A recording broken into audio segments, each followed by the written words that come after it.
So I'm here this morning with Colin Evans, trustee from the Cabman Shelter Fund. We're kicking off the 150th anniversary of the iconic Green Hut taxi shelters. Morning, Colin. Morning, Andy. Morning all. So we're here this morning. I'm Andy from London Taxi PR, for those that don't know me. This is Colin Evans, one of the trustees of the Cabman Shelter Fund. And we're here to sort of kick off the 150th year of the cab shelters, the iconic Green Hut taxi shelters that you will see around London, of which there are 13 remaining, 11 currently in service. And we wanted to announce and tell everyone that this year is the 150th anniversary from their inception in 1875. We're in St John's Wood, also known to those in the trade as the Chapel, due to its close proximity to St John's Wood Church. This was the first of the iconic Green Hut taxi shelters. Wasn't where it was initially when it kicked off, which was over in Acacia Road.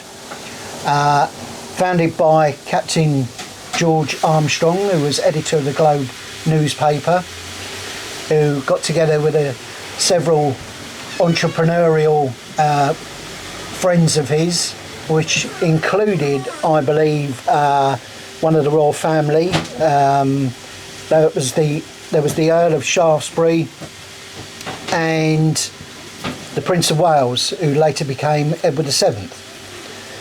They got together, set up the Cabman Shelter Fund, and initially there were about 64 shelters, I think I'm right in saying, Colin? Actually, Andy, I think at the height it was 61. Right. And they deteriorated obviously after the World War One and World War Two, and lots of streets and bombings, and we lost a lot of shelters at that time. The importance of the 150 years is the fact of it's our first. This was our first shelter, and as Andy said, it was due to the fact that the drivers at that particular time couldn't really stop anywhere, and if it was cold and wet and damp and rainy, they would have nowhere to go. And that's why Captain Armstrong couldn't find a cab that day, because all the drivers, horse-drawn carriages at that time, were in the pubs, keeping warm. And so the idea of putting a shelter up was that drivers could tether their horses to the shelter, go into the shelter. It was temperate, there was no drinking allowed, no swearing, no politics at all.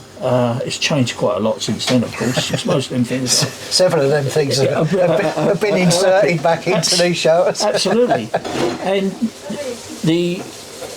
this particular shelter, Wellington, is in Wellington Place, and as Andy said, originally in Acacia Road. And the reason is this was the last shelter to be given Grade 2 heritage listing, so it's listed building. And of course, now it's in Wellington Place, and as you say, it's now got the chapel, as its name is called.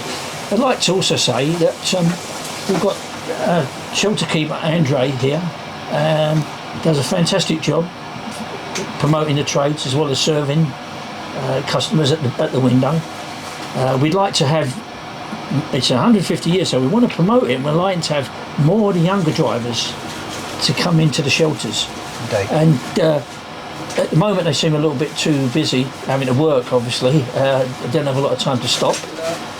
But somehow or other, it's important that we do get the younger drivers in the trade, otherwise it's dying out.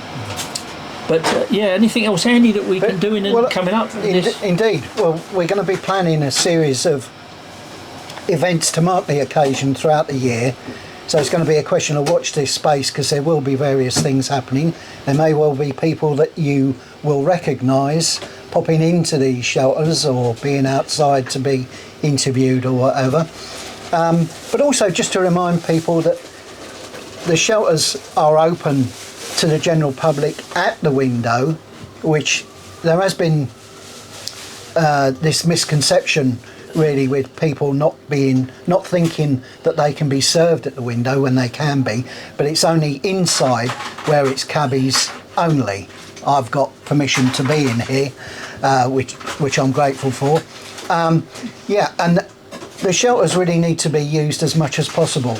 Obviously, they're open specific times throughout the day. As we've said, there are 11 in service at the moment. They're a vital, iconic piece of the taxi trade history, and they need to be preserved. And we want to mark the occasion rightly. We will be going around visiting them, and we'll be doing various things. Like I say, watch this space, because we could be visiting your shelter soon. Good morning. Yes, I think that's that's going to be a good year for the Cab Shelter Fund to start to promote what we've got. We want to keep, and that's the most important. Indeed. And they are novel. People walk past them sometimes, not even knowing what it is. But once you give them a little bit of history, Maximilian Clark's architectural design of where they were, it's quite interesting, and they want to come inside. And like I've said to people before, I always say that. It's not little inside. When you go in, it's like the TARDIS. You can go in, it opens out into a big ballroom. Okay, there's a big bar over there, band are over there. You can go in there and have a good night. But seriously, we are doing this to keep the shelters a part of our history. It's very important we do that for the London cab trade. And considering we go back nearly 300 years to Oliver Cromwell, it's quite important. We've got a lot of history to catch up on. Indeed. Yeah. And a couple more interesting facts. I think they're all painted in Buckingham Green. Yeah, Buckingham, Buckingham Green. Yeah, that's. And they couldn't be longer than a hansom carriage and a horse. Yeah, hackney carriage and a horse, and they had to be that length. And that's what I said. That's. And when you think about it, going 1875, it was mostly horse-drawn hackney carriages. It wasn't until about the 1900s that motorised transport come in, and obviously become the 50-50. But after that First World War, a lot of people was away. A lot of cab drivers were called up because they could drive. That was one of the issues as well. The trouble was that the army requisitioned horses. And the trade had horses and carriages, and they could be managed. And because we lost a lot of people during that war, in the World War, and that's all part. These are what we're saying. These are all parts of our history, and I'm sure anyone who comes into the shelters or comes to the shelter with the window, the shelter keepers will always give you a quick nose up about what's going on. I'm sure you know that, don't you? Indeed, yeah. And you never know who you might see in it. As well. So the message is support those who support the profession. I couldn't have said it better myself.